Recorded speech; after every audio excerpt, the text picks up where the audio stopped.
Joshua Garcia, sobrang depressed kay Jolia Barreto? Bakit nga ba? Huy, gigil. Sa puntong ito, lahat ay pupwede na mangyayari, lahat ay pupwede na maisakatuparan. Sana'y hindi na magbabago kailanman ang isang relasyon, lalo na't patuloy pa rin na ibinabahagi, inilalantad ni Joshua Garcia ang katotohanang hindi niya po pwede na basta na lang nakalimutan ang babaeng nagbigay sa kanya ng pagmamahal, respeto at panguunawa. Siyempre, doon lamang iyon nararanasan ni Joshua Garcia sa pretty girl na si Jolia Barreto. Siyempre, alalang-alala ang mga fans ng Joshua Love Team dahil paano na lang kapag mawala nga ang kinang sa relasyong tunay na nagbibigay saya at kaligayahan sa lahat. Si Joshua Garcia ay hindi natatakot na mawala umaagaw sa ibang lalaki ang pretty girl na si Jolia. Ngunit paano ba? At sadyang nananatili pa rin ang pagmamahal ni Jolia para kay Joshua. Kaya tanging masasabi lamang ng milyon-milyon mga tagahanga ng Joshua Love Team na sadyang sila talaga ang deserve na magkatuluyan at hindi na mangyayari pa na masasaktan lamang ang puso't isipan ni Jolia Barreto sa pag-ibig niya para kay Joshua Garcia. Halano?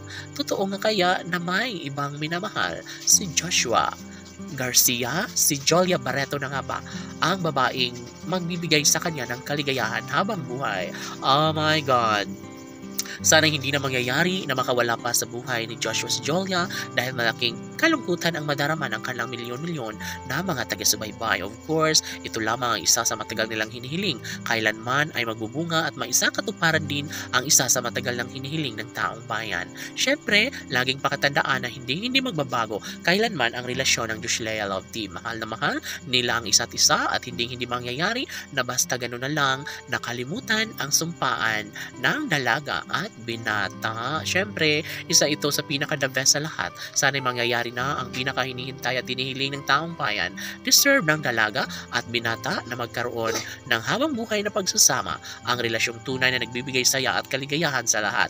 Sabi nga ng taong bayan, na nariyan sila patuloy na nag-aabang para sa kaligayahang tunay na karapat-dapat lamang na maisakatuparan sa relasyong tunay ni Joshua Garcia at Jolia Barreto. Tanong ng mga netizens, kaya nga ba ni Joshua Garcia na mawala ng tuluyan sa kanyang buhay ang pretty girl na si Jolia Barreto?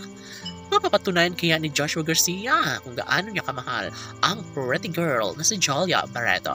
OMG, laging pakatandaan na hindi magbabago kailanman ang pagmamahalan na nararamdaman sa mga puso ni Joshua at Jolia at sila lamang ang deserve na magsama hanggang sa pagtanda. Laban!